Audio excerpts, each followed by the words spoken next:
Em um tempo em que reis se dobravam diante de ídolos e nações inteiras se afastavam do Deus de Israel, um homem teve uma visão que mudaria o curso da história. Não era um rei, nem um sacerdote, mas um profeta solitário, com palavras que queimavam como fogo e silêncios que escondiam segredos milenares. O nome dele era Isaías. Dizem que ele viu o trono de Deus, falou com serafins e anunciou o nascimento de um Messias, muito antes de qualquer discípulo ter andado com Jesus. Mas há algo que poucos conhecem. Entre as profecias declaradas publicamente, havia uma que foi silenciada, enterrada, esquecida, talvez até escondida. Por quê? Quem temia essa mensagem? E o que exatamente Isaías viu, que fez até os poderosos tremerem? E enquanto essa profecia permanecia oculta, geração após geração lia suas palavras sem perceber o que estava nas entrelinhas. Agora que essa história começa a ser desvendada, vale muito estar por perto. Se inscreva no canal e caminhe com a gente por entre essas páginas que o tempo quase calou. Isaías não era um sacerdote nem um rei. Sua linhagem não impressionava os poderosos de Jerusalém, tampouco seu nome era reconhecido entre os escribas da corte. Ainda assim, foi ele quem Deus escolheu para carregar uma das missões mais decisivas da história de Judá.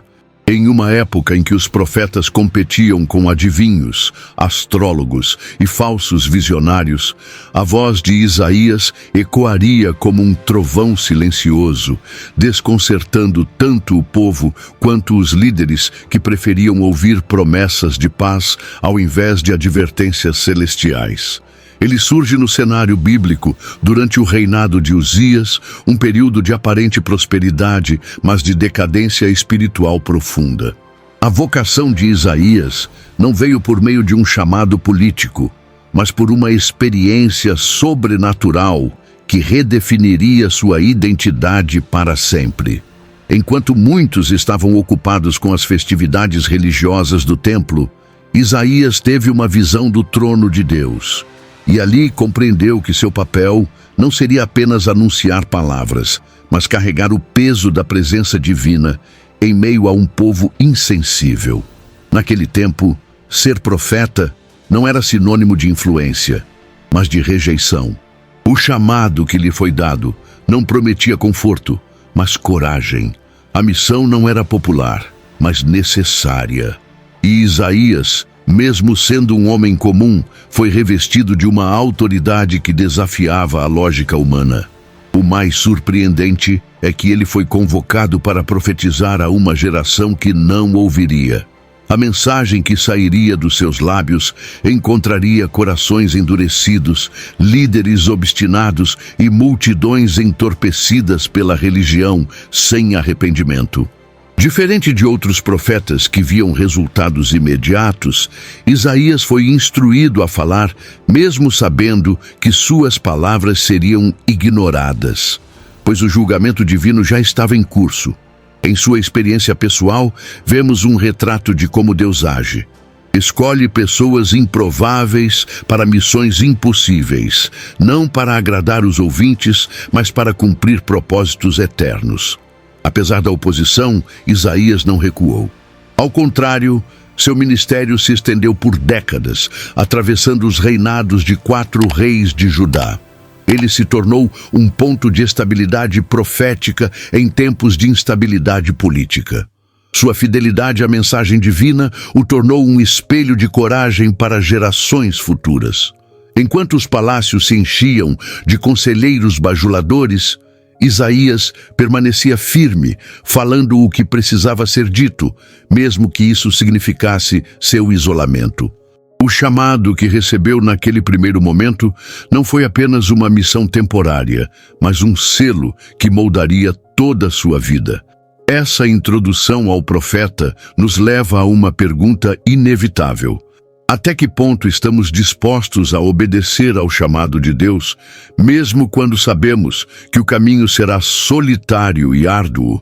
Isaías nos ensina que o valor da missão não está na aceitação do público, mas na obediência ao Eterno. E é com esse espírito que mergulhamos mais fundo na história que poucos conhecem por completo. Uma narrativa repleta de encontros com o sagrado, advertências veladas e promessas ocultas que atravessam séculos até ressoar nas palavras de Cristo. Foi no ano da morte do rei Uzias que Isaías viu o Senhor assentado sobre um alto e sublime trono. A morte desse rei marca mais do que o fim de um reinado.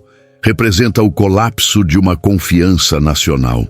Uzias havia sido um monarca estável, militarmente forte e politicamente eficaz, mas sua arrogância o levou a usurpar funções sacerdotais e, como consequência, foi ferido por lepra, vivendo isolado até o fim de seus dias. O trono terreno estava vazio, mas o trono celestial permanecia ocupado. A visão de Isaías no templo revela a verdadeira autoridade sobre Judá, contrastando a instabilidade dos homens com a soberania imutável de Deus. Naquela visão, Isaías não viu apenas a glória de Deus. Ele viu os serafins, seres ardentes que proclamavam incessantemente: Santo, Santo, Santo é o Senhor dos exércitos, toda a terra está cheia da sua glória. A atmosfera era de reverência absoluta. O templo tremia, a fumaça enchia o ambiente, e o profeta foi tomado por um pavor reverente. Não havia espaço para orgulho ou presunção. Diante da santidade divina, Isaías reconheceu imediatamente sua condição. Ai de mim, estou perdido. A visão foi um divisor de águas. Ele não poderia mais ver o mundo da mesma forma. Uma vez que se contempla a santidade de Deus, toda a realidade ao redor se transforma. A morte de Uzias, portanto, abre caminho para um novo tipo de liderança espiritual. Deus não buscava substitutos humanos para o trono, mas sim representantes fiéis de sua palavra. O caos no trono de Judá servia apenas para destacar a estabilidade do governo celestial. Isaías foi purificado com uma brasa viva retirada do altar, um gesto simbólico que preparava sua boca para proclamar verdades que cortariam como espada. O fogo não destruiu, mas consagrou. Essa purificação mostra que nenhum mensageiro está apto até que seja tocado pelo próprio Deus. É curioso notar que, mesmo diante dessa experiência tão avassaladora, Isaías ainda ouviu a pergunta divina: a quem enviarei? E quem há de ir por nós? Deus, que tudo pode, escolhe agir por meio de vozes humanas. Isaías responde com coragem: eis-me aqui, envia-me a mim. A disponibilidade dele não nasce da confiança em si mesmo, mas da certeza de que aquele que chama também capacita. O chamado é um ato de rendição, não de autopromoção. E é justamente essa entrega que torna Isaías uma figura tão singular entre os profetas. Essa cena inicial não é apenas o ponto de partida de um ministério, mas a chave interpretativa de tudo que virá depois. A santidade, a glória e a justiça de Deus moldam cada palavra de Isaías.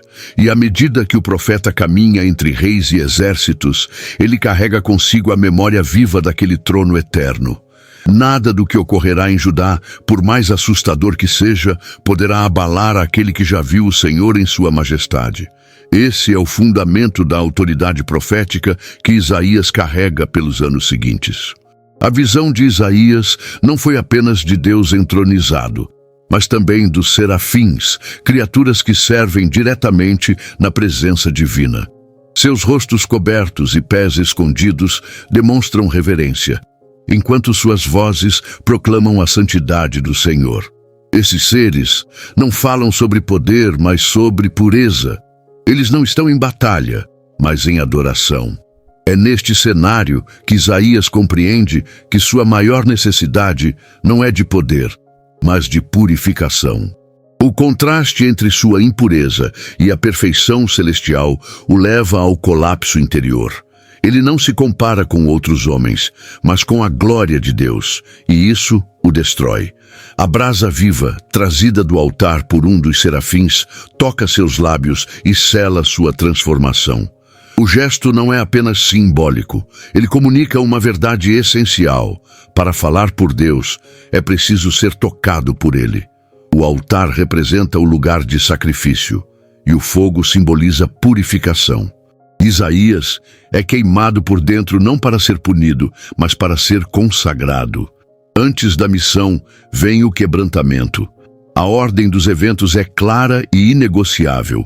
Primeiro a visão, depois a confissão, em seguida a purificação e, por fim, o envio.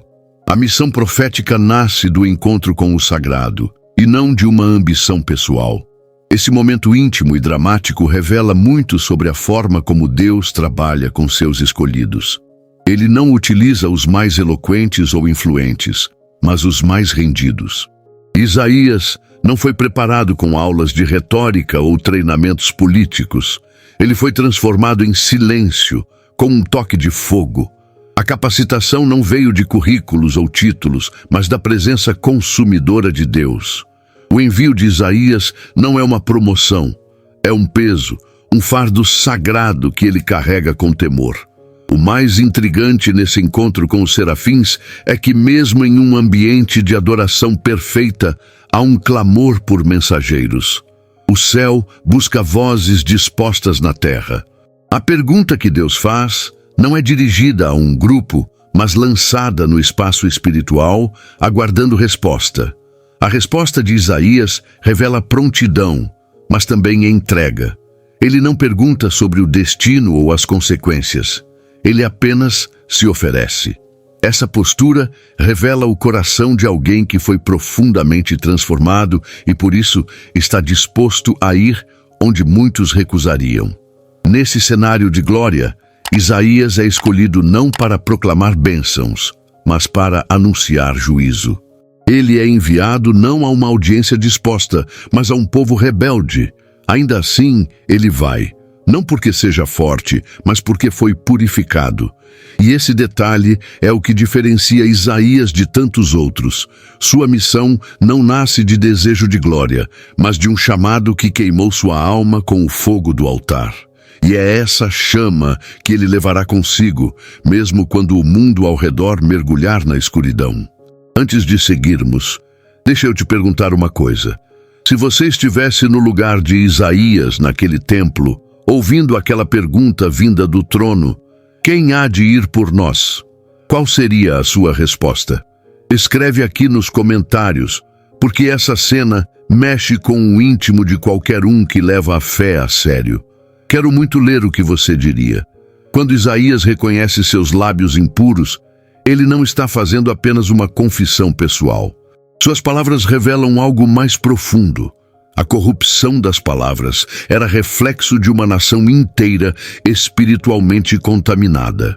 Em uma cultura onde o discurso moldava decisões, alianças e até rituais, falar com impureza era mais do que usar palavras indevidas. Era evidência de um coração distante de Deus. A boca era símbolo daquilo que transbordava da alma, e os lábios impuros de Isaías representavam a falência moral de seu tempo. Vivendo entre um povo que distorcia a verdade e desprezava a justiça, o profeta identificava-se com a coletividade, assumindo a culpa que tantos se recusavam a enxergar. A consciência de sua condição não o levou à fuga, mas ao clamor por purificação. Esse é um ponto essencial. Muitos se conformam com sua realidade espiritual, mas Isaías, ao vislumbrar a glória divina, não teve outra reação senão a de romper com toda a pretensão religiosa. Ele sabia que seu papel como porta-voz exigiria mais do que eloquência, exigiria santidade. O toque da brasa ardente, então, veio como resposta ao reconhecimento sincero de sua necessidade. Não houve negociação nem justificativas, apenas quebrantamento. E foi essa sinceridade que abriu espaço para a ação transformadora de Deus. Há um detalhe que merece atenção. Isaías não foi repreendido por sua confissão. Pelo contrário, foi imediatamente purificado. Isso revela um princípio atemporal. Deus não rejeita os que se humilham. A mesma mão que poderia julgar, purifica. Essa ação rápida mostra o anseio divino por restaurar, não destruir. E esse padrão se repete em diversas outras passagens bíblicas, como no Salmo 51, quando Davi clama por um coração puro, ou em João capítulo 1, versículo 9, onde lemos que, se confessarmos nossos pecados, Ele é fiel e justo para nos perdoar e purificar de toda injustiça. O segredo que muitos ignoram está nesse detalhe. Isaías só se tornou um verdadeiro instrumento de Deus depois que reconheceu sua indignidade. Não foi o talento que o qualificou, mas a humildade. A geração de seu tempo precisava de profetas que se dobrassem diante de Deus antes de se levantarem diante dos homens. E nesse sentido, Isaías se tornou um exemplo raro. Ele foi moldado primeiro no altar, não nos palácios. Nos dias atuais, onde as palavras se tornaram armas e opiniões são lançadas sem filtro, o exemplo de Isaías convida à introspecção. Que tipo de voz temos sido em meio ao caos? O profeta nos ensina que, antes de proclamarmos qualquer mensagem, precisamos submeter nossa boca ao fogo purificador do altar. Pois só quem foi queimado por Deus pode falar em seu nome com autoridade. A missão profética de Isaías, diferente do que muitos imaginam, não era suavizar os corações, mas expor sua dureza. Logo após aceitar o chamado, Deus lhe revela uma tarefa estranha. Ele deveria falar a um povo que ouviria, mas não entenderia, que veria, mas não perceberia. Essa declaração, registrada em Isaías capítulo 6, do versículo 9 ao 10, é uma das mais intrigantes de toda a Bíblia. Como pode Deus enviar um profeta sabendo que sua mensagem não será recebida? A resposta está na natureza do julgamento divino. Às vezes, o anúncio da verdade não tem como objetivo o arrependimento imediato, mas a revelação do estado real do coração humano. Essa ordem revela o juízo silencioso que pairava sobre Judá. A pregação de Isaías, ao invés de amolecer, revelaria a podridão que já existia. Era como acender a luz em um cômodo escuro e perceber que o mofo já havia tomado as paredes. Deus não estava endurecendo o povo à força, estava apenas deixando claro o quanto seus corações já estavam insensíveis. A religiosidade havia se tornado rotina vazia, os rituais continuavam, mas a essência espiritual havia desaparecido. As palavras do profeta funcionariam como um espelho que ninguém queria encarar. É curioso notar que Isaías, mesmo diante dessa revelação, não recuou. Ele não pediu para mudar de missão, nem tentou suavizar a mensagem. Isso demonstra a maturidade espiritual que brotou da visão do trono celestial. Isaías compreendia que obedecer era mais importante do que ser aceito. Sua pregação seria uma sentença, não um consolo. E mesmo assim, ele foi fiel. Em tempos onde o sucesso é medido pela quantidade de aplausos, Isaías nos lembra que, no reino de Deus, a fidelidade pesa mais do que os resultados visíveis. Essa palavra também ecoa no ministério de Jesus. Quando ele usou essa mesma citação de Isaías para explicar por que falava por parábolas, estava apontando para o mesmo princípio. O coração do homem, muitas vezes, se fecha voluntariamente à verdade. A dureza não nasce da falta de revelação, mas da rejeição à luz que já foi dada. E isso torna a missão profética ainda mais necessária, pois revela quem está disposto a ouvir, mesmo quando a verdade dói. Diante desse cenário, a missão de Isaías se torna um retrato de muitos que hoje falam, mas parecem não ser ouvidos. Sua experiência nos fortalece para continuar proclamando, mesmo quando as respostas parecem escassas. Pois há um poder em simplesmente permanecer fiel àquilo que Deus confiou, mesmo quando os ouvidos estão fechados e os olhos se recusam a enxergar. Logo no início de seu ministério, Isaías recebe uma revelação que feria profundamente o orgulho nacional de Judá. A terra seria desolada, as cidades ficariam vazias e o povo seria levado ao exílio. Era uma mensagem sombria que não agradava aos religiosos da corte nem aos conselheiros do rei. Muitos queriam ouvir promessas de vitória e restauração, mas Isaías, como ecoando a verdade divina, precisava anunciar destruição. Suas palavras não eram populares, mas urgentes. O que ele dizia confrontava diretamente o estilo de vida confortável e a falsa segurança construída em cima de tradições religiosas sem arrependimento. A resistência à sua mensagem foi imediata. Isaías não era um agitador político, mas suas profecias soavam como ameaças ao poder estabelecido. Ele falava de invasões, de juízo e de uma vinha que Deus plantou, mas que só produziu uvas bravas. Essa alegoria, presente em Isaías capítulo 5, revela a decepção divina com o povo que havia sido separado para refletir sua glória, mas preferiu seguir seus próprios caminhos. Não se tratava apenas de idolatria. Era injustiça, corrupção, luxúria, opressão aos pobres e distorção do direito. E quando a voz profética denuncia esses pecados, os ouvidos preferem se fechar. Isaías sabia que sua palavra causaria desconforto, mas não recuou. O verdadeiro profeta não é aquele que agrada a multidões, mas aquele que permanece firme, mesmo quando a solidão é o preço da obediência. Ele denunciou as festas vazias, os jejuns hipócritas e a adoração mecânica que já não tocava o coração de Deus. Em um mundo onde muitos estavam ocupados com aparências religiosas, Isaías apontava para o coração. Sua profecia não era contra o povo, mas a favor de um despertar, mesmo que isso exigisse o colapso de tudo que era falso. A mensagem, por mais dura que fosse, não era desprovida de esperança. Em meio ao anúncio de destruição, Isaías ouvia de Deus que ainda restaria um toco, uma semente santa que permaneceria. Isso revela que mesmo quando a sentença é pesada, Deus preserva um remanescente fiel. Há sempre uma centelha de restauração, escondida sob as cinzas do juízo. Mas para que essa esperança se manifeste, o orgulho precisa cair, e as estruturas humanas precisam ser abaladas. A profecia que ninguém queria ouvir era exatamente a palavra que Judá mais precisava. E talvez esse seja um espelho para nossos dias. Em tempos de mensagens diluídas e espiritualidade superficial, o clamor de Isaías ainda ressoa. É melhor ouvir agora a voz do juízo e ser transformado do que continuar surdo e colher mais tarde as consequências do silêncio.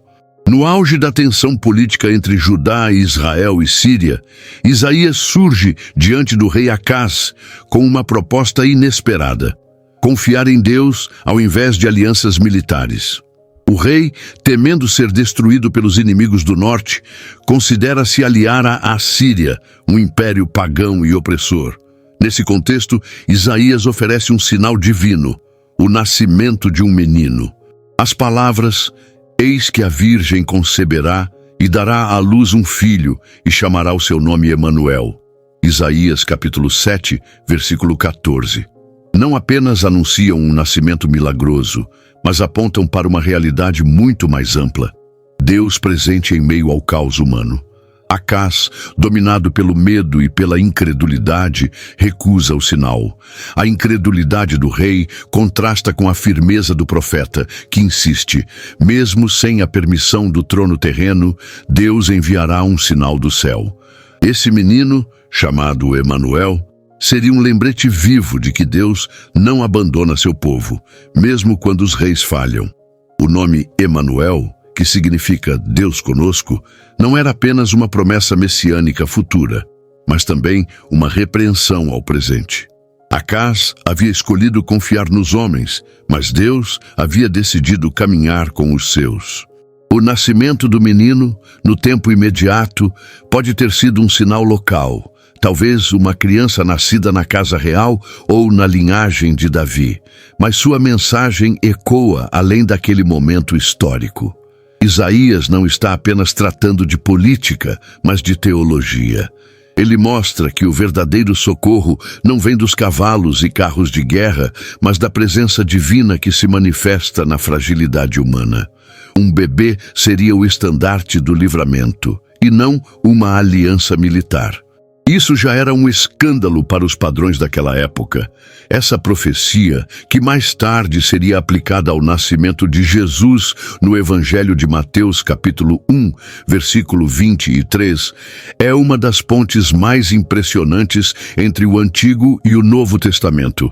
O menino que nasceria seria a prova de que Deus intervém na história não com força bruta, mas com compaixão encarnada.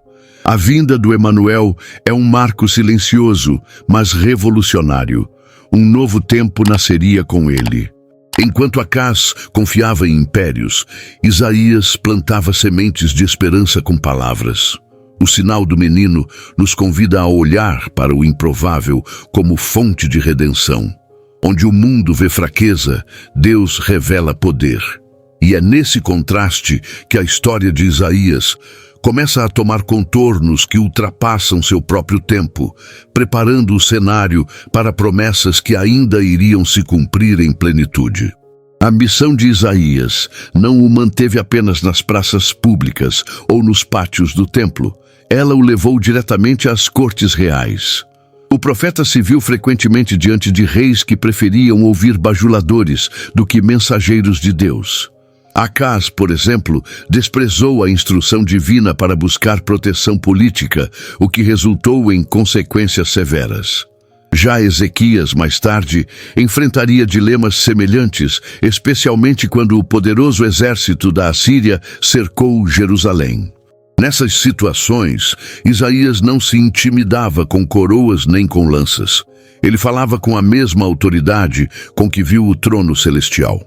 O contraste entre o trono de Judá e o trono de Deus é uma tensão constante nos escritos de Isaías. Enquanto os reis vacilavam entre alianças e estratégias, o profeta se mantinha firme na visão que recebera no templo. Seu papel não era agradar ao palácio, mas ser o porta-voz do Eterno. Em várias ocasiões, Isaías confrontou decisões políticas desastrosas, alertando que confiar em nações estrangeiras era o mesmo que rejeitar o próprio Deus. Esse confronto pode ser visto em Isaías, capítulo 30, onde ele denuncia com veemência a aliança feita com o Egito, chamando-a de confiança em sombra que passa. O profeta sabia que estava pisando em terreno perigoso. Questionar decisões reais, naquela época, poderia custar a vida. Ainda assim, ele não retrocedeu. Havia algo em sua alma que pesava mais do que o medo, a responsabilidade de preservar a aliança entre Deus e seu povo. Ele não via os reis como figuras absolutas, mas como administradores falíveis diante do verdadeiro rei de toda a terra. Essa ousadia profética fez de Isaías um espinho nas decisões do trono, mas também uma âncora espiritual quando o caos ameaçava engolir tudo.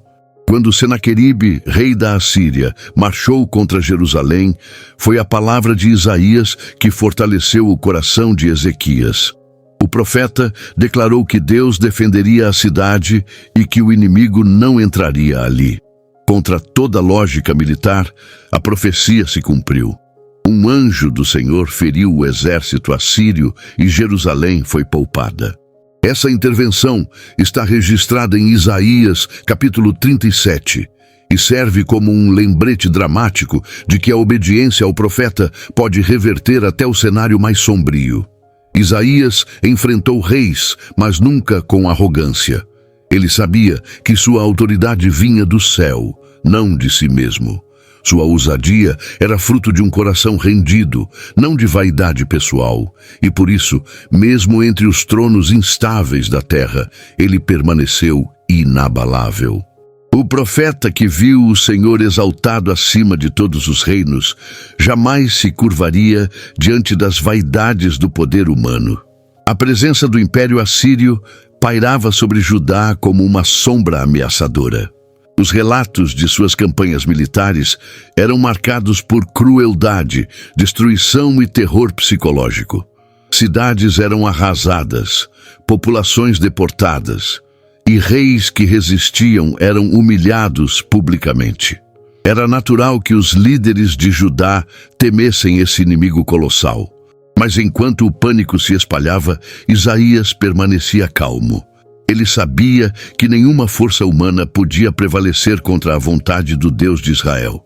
Sua resistência era espiritual, fundamentada não em estratégias militares, mas na confiança inabalável na soberania divina. Isaías alertava que o medo do império poderia ser mais destrutivo do que o império em si.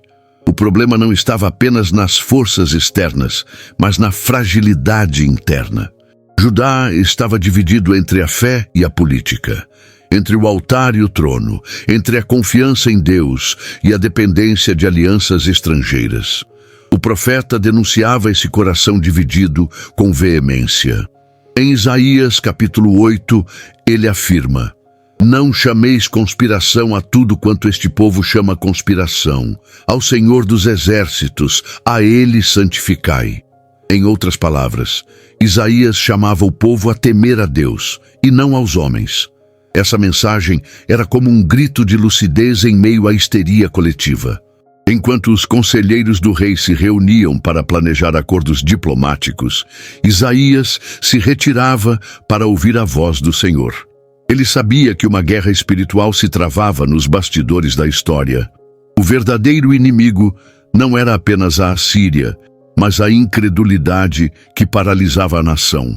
A resistência de Isaías era feita com palavras, com fé, com jejum e com a convicção de que Deus não havia abandonado Jerusalém, mesmo quando tudo parecia perdido.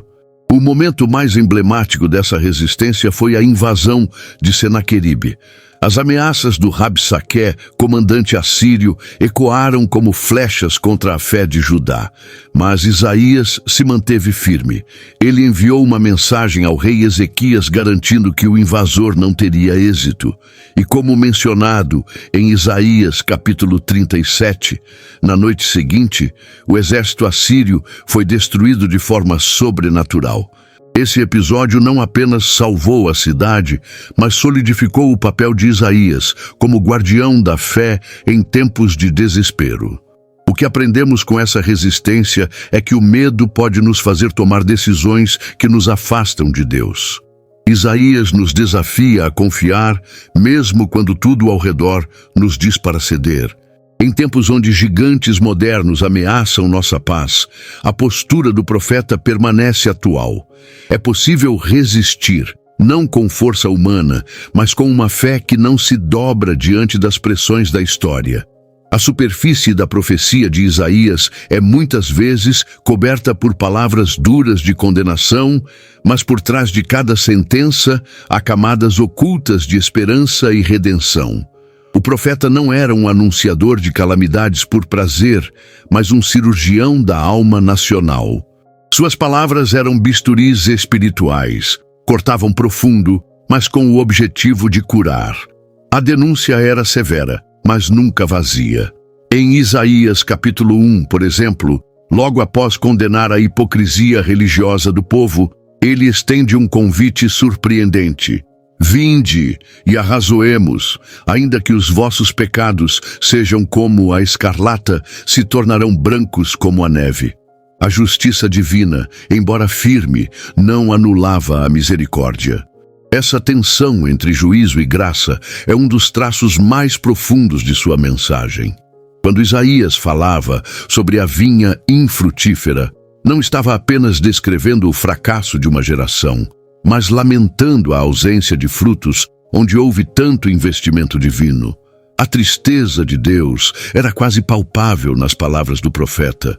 Ele revelava o coração de um pai que preparou tudo com cuidado, ergueu cercas, cavou lagar, limpou o solo e, mesmo assim, colheu rebeldia. Cada palavra de julgamento, portanto, carregava a dor de um amor rejeitado. Outro aspecto importante é que muitas das advertências de Isaías tinham um tom enigmático.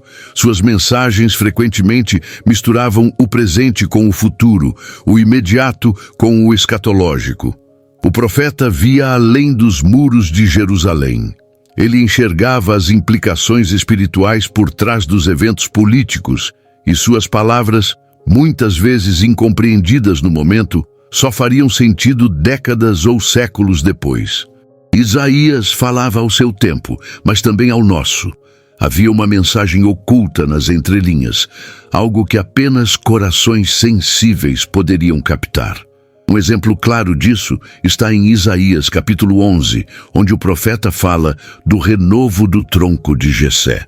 Em meio ao colapso da monarquia davídica, ele anuncia o surgimento de um descendente que governaria com justiça, sabedoria e temor do Senhor. Esse renovo não era apenas um herdeiro político, mas uma antecipação messiânica.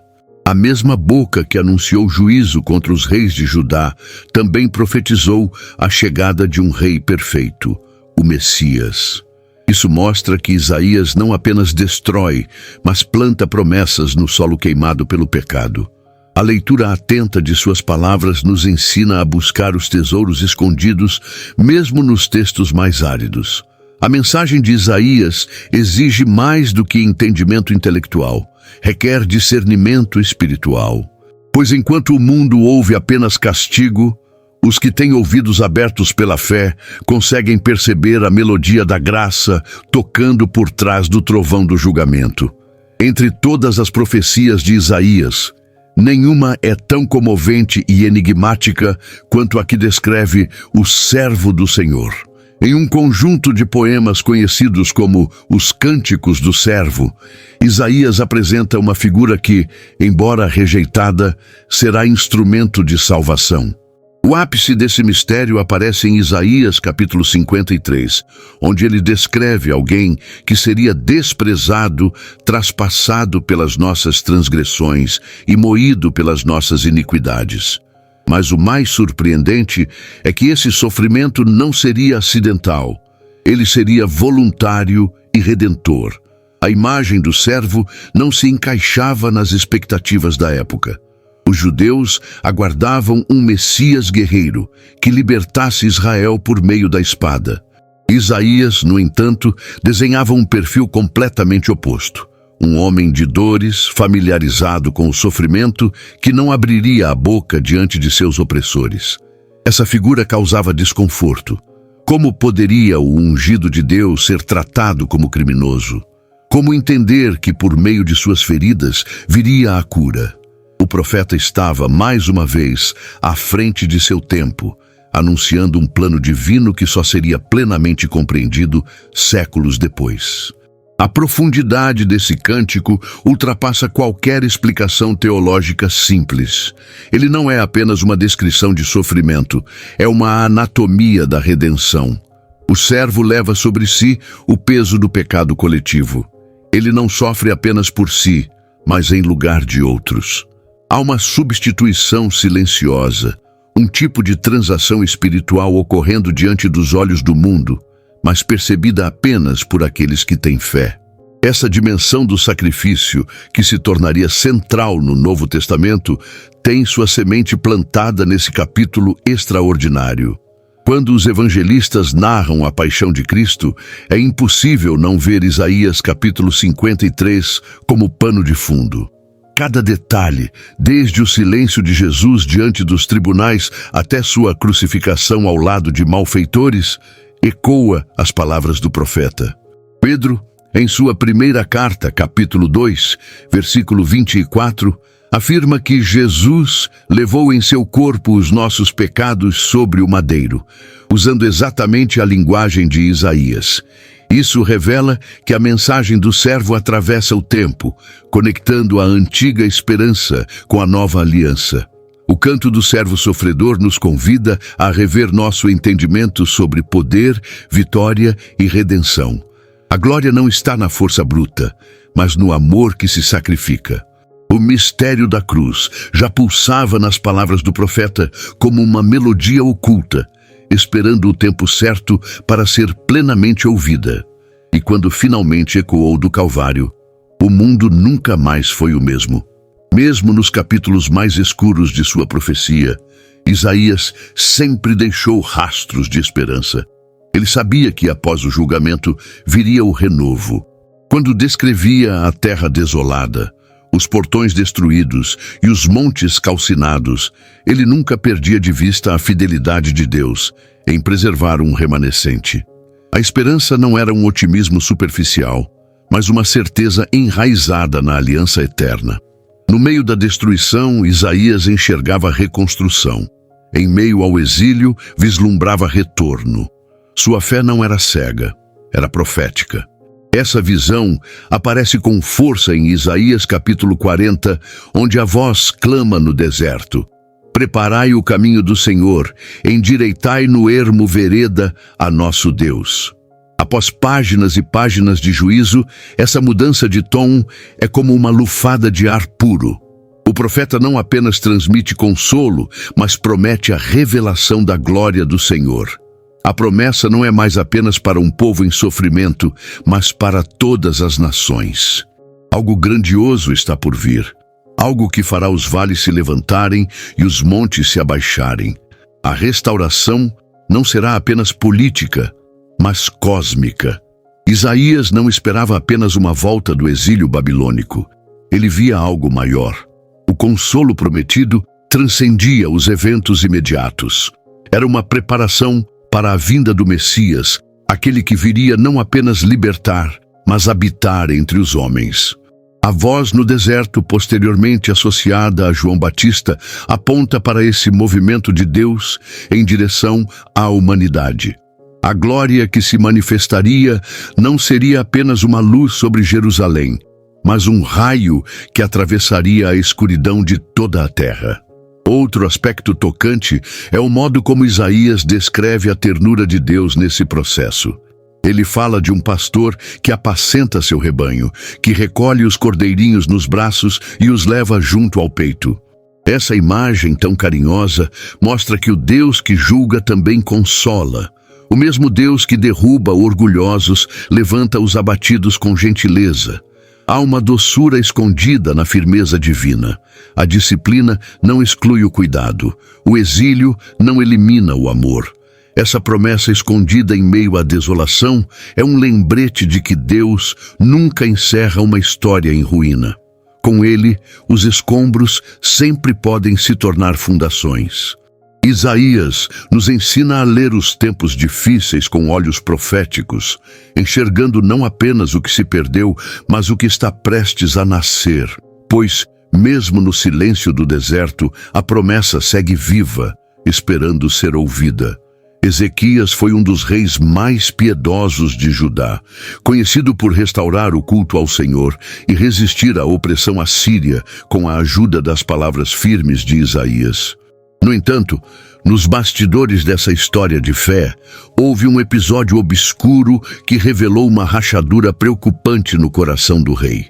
Após se recuperar milagrosamente de uma doença terminal, como descrito em Isaías capítulo 38, Ezequias recebe uma comitiva da Babilônia e, em um gesto impensado, revela todos os tesouros do templo e do palácio aos estrangeiros.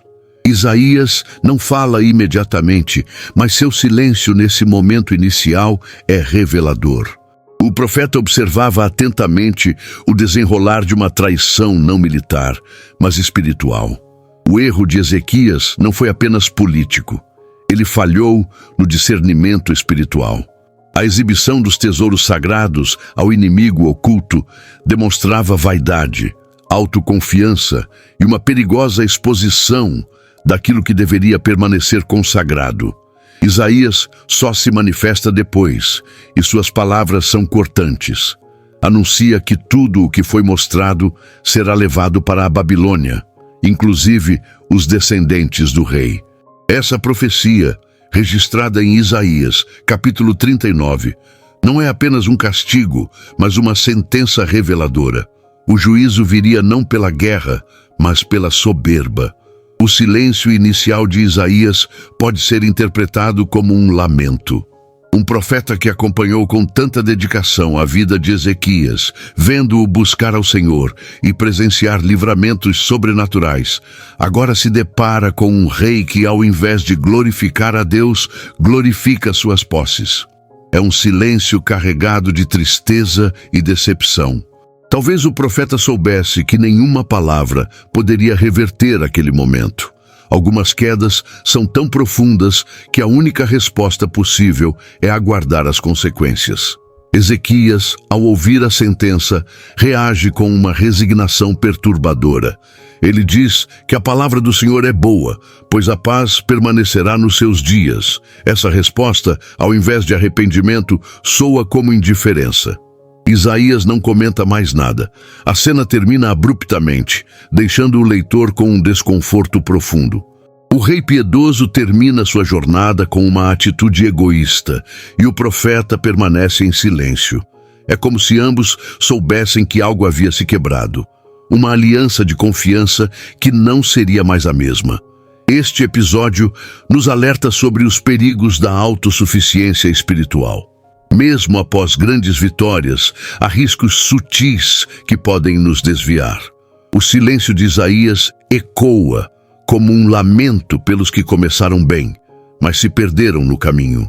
Sua presença ali, sem palavras iniciais, é um lembrete de que até os mais santos podem falhar e que a vigilância espiritual não pode nunca ser abandonada. Há mistérios envolvendo Isaías que vão além do que está registrado nas Escrituras. Muitos estudiosos e rabinos antigos acreditam que parte do ministério do profeta foi ocultado, não por acaso, mas por proteção. A grandiosidade de sua mensagem, que atravessava tempos e confrontava impérios, despertava não apenas admiração, mas também resistência. Não é à toa que durante séculos, parte de suas palavras foi lida com cautela, especialmente por apontarem com tanta clareza para a figura do Messias. Isaías não foi um profeta comum. Ele ousou escrever sobre coisas que ainda estavam por acontecer com detalhes que incomodavam os poderosos. No século XX, a descoberta dos manuscritos do Mar Morto trouxe à tona um achado surpreendente. Um pergaminho completo de Isaías, mais antigo que qualquer outro já conhecido, foi encontrado praticamente intacto. Isso reforçou a autenticidade e a preservação divina do texto. No entanto, o que mais impressiona não é a integridade do documento, mas a forma como ele difere dos outros livros proféticos. Isaías é o único profeta cujos escritos abrangem desde o juízo de Israel até a esperança das nações, do nascimento do Messias até o novo céu e nova terra. É quase como se sua obra fosse um resumo de toda a Bíblia. Algumas tradições judaicas afirmam que Isaías teve visões que não foram registradas, ou que foram escondidas por conterem segredos sobre os tempos do fim. Embora isso não tenha comprovação textual sólida, o estilo enigmático de certas passagens alimenta essa percepção. Há textos que parecem interrompidos de forma abrupta, como se tivessem sido veladamente interrompidos por mãos humanas ou pelo próprio autor, ciente do perigo que corria. A profundidade de sua visão ultrapassava a capacidade de compreensão de sua época, e talvez por isso algumas de suas palavras tenham sido deliberadamente protegidas. Essa ideia de um manuscrito oculto não precisa ser literal para carregar significado espiritual. O que Isaías escreveu contém revelações tão profundas que muitos ainda não conseguem compreendê-las plenamente. Há camadas de sabedoria, símbolos e profecias que só são reveladas aos que se aproximam com fé e reverência.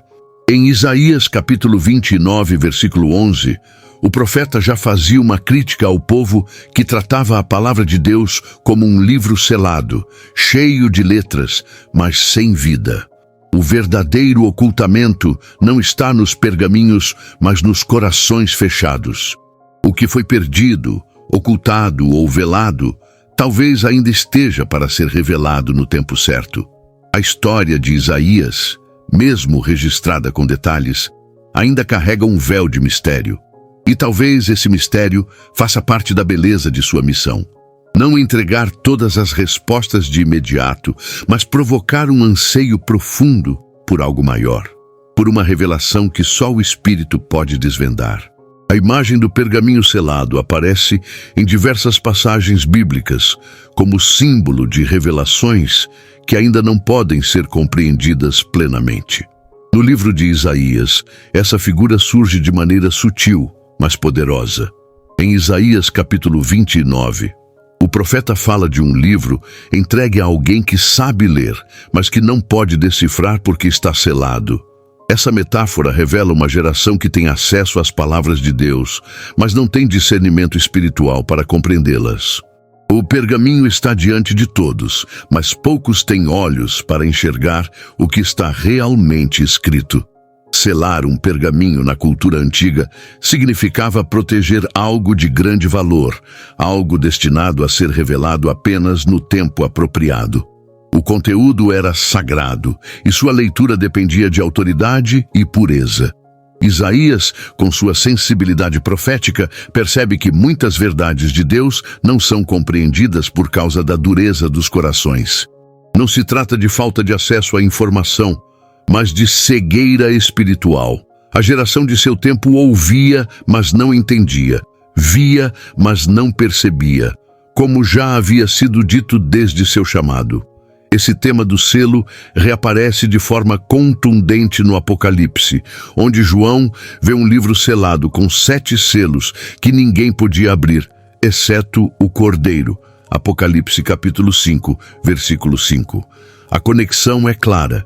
Isaías lançou a semente e o livro do fim acolhe. O que estava oculto em Isaías se revela plenamente em Cristo. O que era selo agora é chave. O mistério da salvação, da justiça e do juízo, escondido por séculos, encontra sua plenitude naquele que é digno de abrir os segredos eternos. Isaías talvez tenha selado algumas de suas visões, não por medo, mas por obediência. Alguns conhecimentos não podem ser lançados de qualquer forma. Eles exigem maturidade espiritual, reverência e preparação.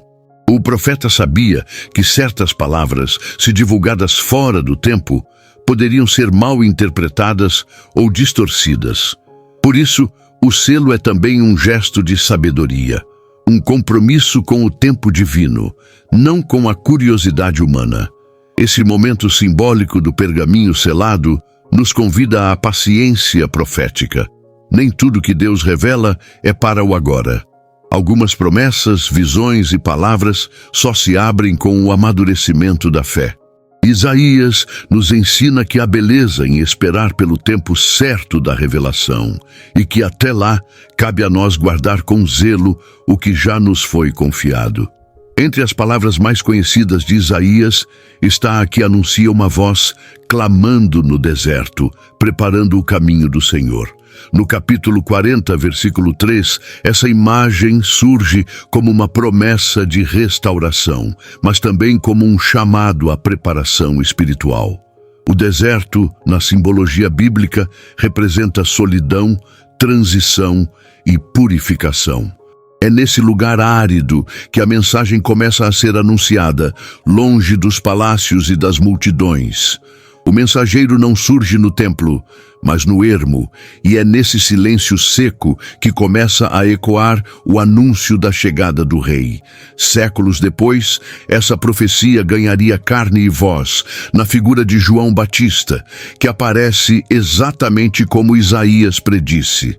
Nos evangelhos, especialmente em Mateus capítulo 3, versículo 3, vemos João surgindo no deserto da Judeia, pregando arrependimento e batismo. Ele não apenas cita Isaías, mas encarna sua mensagem. João compreende que antes que o Messias seja revelado, os corações precisam ser preparados, nivelados como estradas sendo alisadas para a chegada de um rei. A voz no deserto, portanto, não é apenas um anúncio, é um apelo urgente por transformação.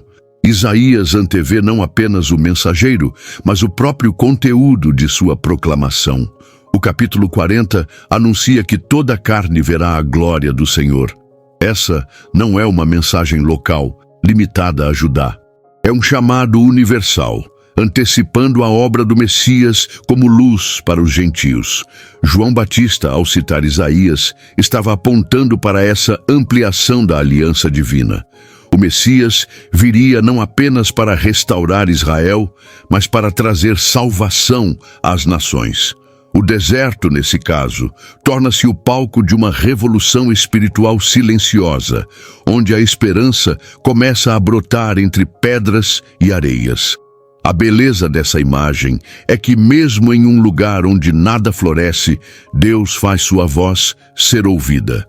O deserto se torna o útero da promessa. Isaías viu isso séculos antes, revelando que o caminho do Senhor não começaria com trombetas nos muros da cidade, mas com um clamor no vazio.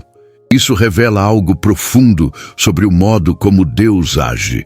Ele inicia grandes movimentos em lugares improváveis, com mensageiros simples, mas cheios de autoridade espiritual. A voz que ecoa no deserto continua falando, não apenas no tempo de João Batista, mas ainda hoje. Em meio à aridez da alma moderna, o chamado permanece. Preparem o caminho, endireitem as veredas, pois a glória do Senhor se manifestará. Isaías nos lembra que muitas vezes a preparação mais profunda acontece longe dos holofotes, em desertos que antecedem grandes revelações. A grandiosidade das palavras de Isaías é tão impressionante que os evangelistas as utilizaram como alicerce para explicar quem era Jesus. Suas profecias, antes consideradas seladas, tornaram-se luz para compreender os sinais, milagres e ensinamentos do Messias. No entanto, o mais impactante é perceber que muitos em sua época, e mesmo nos dias de Jesus, ainda não conseguiam ver. As palavras do profeta haviam sido silenciadas nos corações, embora estivessem registradas nas Escrituras. A profecia não estava ausente, estava ignorada. No Evangelho de João, capítulo 12, versículo 38, o apóstolo cita diretamente Isaías, capítulo 53. Senhor, quem creu em nossa pregação? E a quem foi revelado o braço do Senhor? João afirma que mesmo diante dos sinais, muitos não creram em Jesus, cumprindo exatamente a palavra que Isaías havia dito séculos antes. Esse reencontro entre o Antigo e o Novo Testamento demonstra como a profecia de Isaías foi viva, poderosa e, ao mesmo tempo, rejeitada por muitos. A mensagem estava ali, clara, mas o povo não estava disposto a enxergar. O motivo dessa rejeição não era apenas intelectual, mas espiritual. Isaías havia dito que Deus cegaria os olhos e endureceria os corações, não como um ato arbitrário, mas como consequência da constante recusa à verdade. Aquilo que deveria ser revelação se tornava escuridão para os que não desejavam a luz.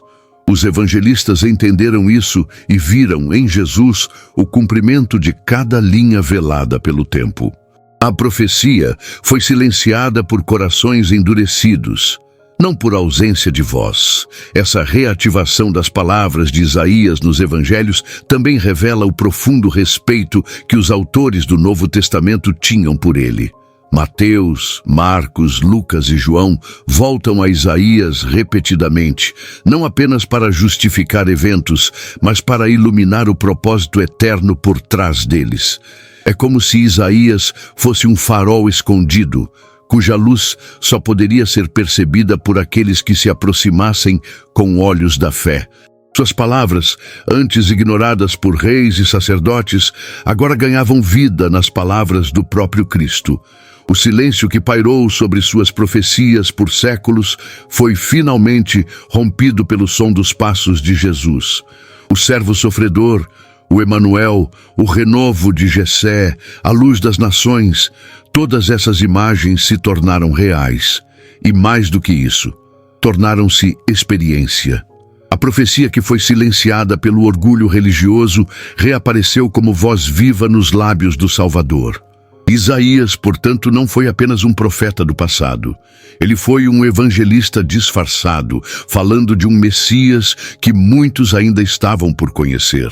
O ministério de Isaías atravessou décadas e sua influência reverbera até hoje, mas o fim de sua vida permanece envolto em sombras. A tradição judaica, especialmente no Talmud e em escritos apócrifos como Ascensão de Isaías, sugere que o profeta foi martirizado, cerrado ao meio sob o reinado de Manassés, o rei perverso que governou Judá após Ezequias. Embora a Bíblia não confirme esse fim trágico, a menção em Hebreus capítulo 11, versículo 37, de que alguns foram cerrados pelo meio, é vista por muitos como uma referência direta a Isaías. Se for verdade, seu silêncio final foi imposto com violência, mas sua voz nunca deixou de ecoar. Esse suposto martírio revela a profundidade do conflito entre a luz e as trevas em seu tempo. Isaías denunciou injustiças, confrontou reis, anunciou o Messias e desafiou estruturas religiosas mortas. Seu fim, se realmente foi como dizem, não surpreende. Profetas que falam com tanta clareza e ousadia quase sempre pagam o preço mais alto. Mas a morte, nesse caso, não foi o encerramento de sua missão. Ela apenas selou com sangue a autenticidade de tudo o que ele disse. O profeta que viu o trono de Deus não poderia esperar aplausos da terra. Seu legado, no entanto, não está nas teorias sobre seu martírio, mas na profundidade de sua mensagem. Isaías uniu julgamento e misericórdia, justiça e restauração, anúncio e cumprimento. Ele não escreveu apenas sobre o que via, mas sobre o que discernia nas entrelinhas da história. Sua pena foi movida não por interesses pessoais, mas pelo peso da glória que viu. Suas palavras desafiam gerações, porque foram escritas com olhos voltados para a eternidade. A força do legado de Isaías é percebida no fato de que nenhuma outra figura profética foi tão citada por Jesus e pelos apóstolos. Ele preparou o caminho para a compreensão do sofrimento de Cristo, da missão da igreja e do juízo vindouro. O profeta que viveu entre reis se tornou conselheiro de apóstolos. O que foi silenciado por um império agora instrui os reinos da fé. E isso não é coincidência, é providência. Poucos conhecem o fim de Isaías, mas todos são convidados a conhecer o propósito de sua vida. Seu legado não está em sua morte, mas na vida que suas palavras continuam gerando. O profeta que falou do Messias, antes mesmo de seu nascimento, ainda hoje, convida cada geração a ouvir a voz de Deus. Uma voz que jamais será silenciada, porque carrega a eternidade em cada palavra. Tem histórias que não podem mais ficar esquecidas. Se essa também falou com você, compartilhe com alguém que valoriza a palavra e quer enxergar o que tantos deixaram passar. Deixe seu comentário. Quero saber o que esse tema despertou no seu coração. E se ainda não é inscrito, agora é um bom momento para caminhar junto com a gente. Aqui, cada vídeo é um reencontro com verdades que o tempo não apagou.